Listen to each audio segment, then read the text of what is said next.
Philip, I'm sure you've heard a lot of noise about the forums. Now you've been and attended one. What did you make of it? I thought it was fantastic. You know, like I've said for a long time, we've given an opportunity with this birth date change to actually have a real paradigm shift in our industry. And I think with the way and the work that's been done here, and there's always going to be little areas that you might be critical of, but overall I think it's wonderful. Phil, it's a great opportunity, isn't it? It's basically a blank canvas, and I think some of the work they've done in there has been terrific. It's still only in a proposal stage though, so there's still room to move. Well, I think there is, and there's a little bit of tweaking that will go on. But I mean, looking at from our perspective as a 2-year-old and a 3-year-old, you know, primary racing, I can see this giving us a lot more longevity with those horses, because the pressure that they go under to make these top races is often their undoing going forward. So, you know, you don't very often get a Spankum that still lines up at 6 or 7, you know, that raced at 2.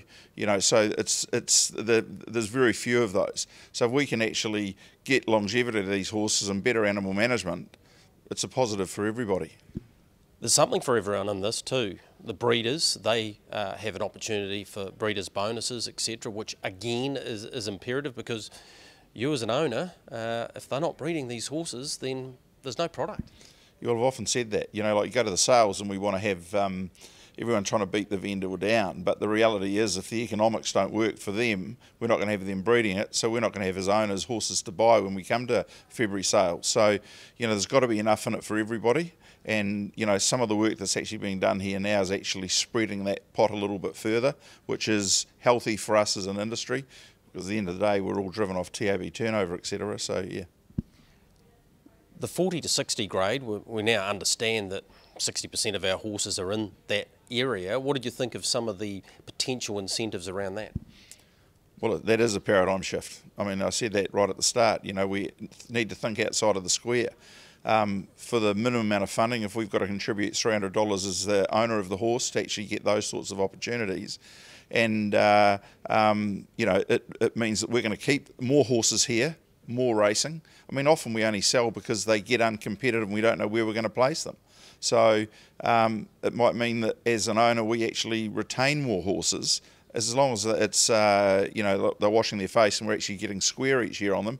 I mean, at the end of the day, you know, we all like to race at the top levels, but I like to go to a race meeting and have 3 or 4 horses lining up, whether it's one in some of the big 1 or 2 in the bigger races, but it's the undercard races that keep the interest all day. So we all like having horses racing, and that's what this actually creates. Phil, you're pretty positive about what you've seen here today? I'm very positive, yeah. And I like the way that, you know, when you listen to the first series of chats, I wasn't here for that, I was away, but there was quite a bit of negativity that came out of it. But people have actually now had the chance to talk, and there's been, I mean, I don't know how many hours I've spent on the phone with different people with just talking them through just why we've actually got to think differently. And, you know, like, not that, you know, I don't think all the answers are here. And I haven't got all the answers, or no one has, but I think collectively what's actually been done is amazing, and it lets us get better use of our product, kinder use of our product. You know, we talk about animal welfare hugely now. And then if you look at now and you're hearing what some of the earlier meetings, you know, what the trainers had, their attitudes were, how they've moved from where there was a bit of angst there. It's just about getting your head around this, and this is the great part of the consultation type system that Gary's brought in here with everybody. You grow with it a little bit, so therefore you start to take a little bit of ownership with it. You get the chance to talk about it and go from there. So yeah, very good. Well, I'm picking you've found this process pretty positive.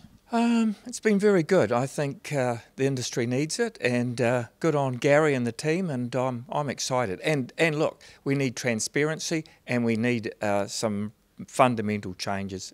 It's very encouraging. There was a lot of talk around the open class ranks, and you've had success, albeit, you know, a few years ago now. I'm sure you want to aspire to that again. What you saw on the boards there, did it encourage you to continue with your investment? Oh, look, Greg, it is very encouraging. I mean, it's very challenging. I don't know how they do it when we have a lack of numbers, but I do think in the end run, as far as open class, we've got to bring Australia into that, and we definitely need a trans-Tasman battle. Robert, what were your expectations when you got invited to this today, and were they met? My expectations were low, and what came out of that was very positive. I love the enthusiasm. Look, the fact is that there's honesty, and you've got to be honest about it. If you put your head in the sand and say it doesn't exist, well, you're not going to get anywhere. And everybody realises there's challenges, and I actually think we're up for it. And to be honest, we've got a unique product. It's different than galloping, and I think it's something we can really leverage off. When you came here, what were you expecting? I wasn't really too sure, Greg, to be honest. Obviously, watching all your videos from the last time and stuff, it was great to see the type of people that they had here and what they had to say. But to come here and hear it all from Greg and Gary firsthand, walk away feeling pretty positive about where we're headed and the changes that need to be made. You're a relative newbie to the sport. The road has been slightly bumpy for a lot of people for a long time, but surely this is a pathway that encourages you to get more involved. Yeah, absolutely. I think that's the key for people my age, the demographic.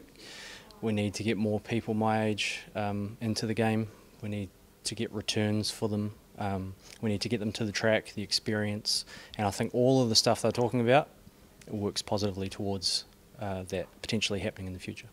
We're all trying to breed and own a champion, but there's something for everyone and what they're discussing in there. Yeah, definitely. I mean, I think when I first started out, I wanted to breed that champion, and I've had a few fails along the way, but I guess with the fails, you need a plan B, and if they've got a clear pathway for that plan B, as a breeder, as an owner, I'm all for it. Sam, what you've seen, has it encouraged you to not only continue with your involvement, but will it increase the way you play the game? Yes, it will. I don't breed too many horses, but I'd like to think that I breed quality. But hearing things like this now, it would make me breed a few more, definitely. And it would also make me want to get a lot more of my like-minded people and friends back into the game as owners as well, because I could see some potentially good returns for them.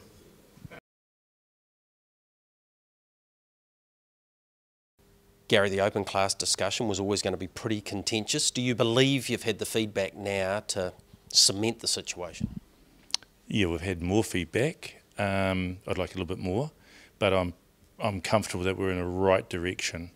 Well over the 50% mark for me, as in on that one part of the subject, but we still need a bit more. Gary, you were hoping to get to 50% across the board, and there are so many different facets to what you're trying to achieve here. Do you believe you're at that level? I am overall, but not to say the 70% that I feel on the other subjects. So we've got a little bit more work to do, and the reason is that, Greg, we got far more feedback this time, and so we've got to take all that in, mix it out and come back and then have another conversation. The road is narrowing. We discussed that pre these forums. At some point, someone's going to have to bang on the table and say, actually, this is what we're going to do. Yeah, and what I'm going to do is get on that road quicker than I told you I was going to do at the start of the week.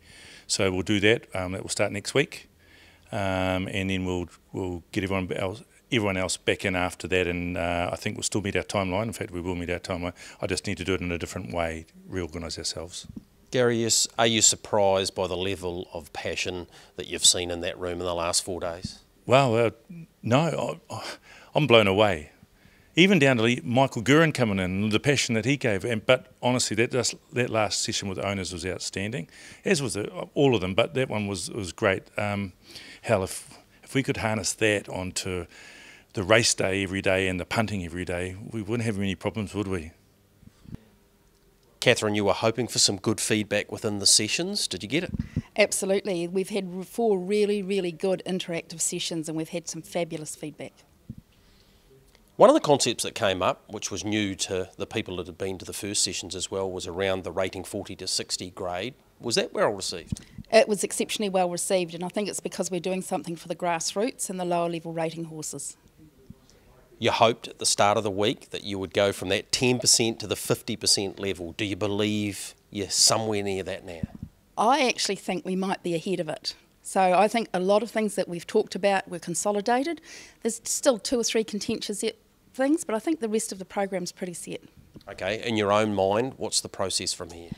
Processes from here is that, again, just like we did last time, people will give us feedback in the next couple of weeks to me, and then we'll review that and see what changes we need to make. We will look at our next sessions. I think we've got them booked for September, and we've just got to look at how they will work. But I think that will be more around where we're at and what it's actually going to look like, not necessarily more discussion. We will get some feedback, but this time it should be, this is what we're going to look like.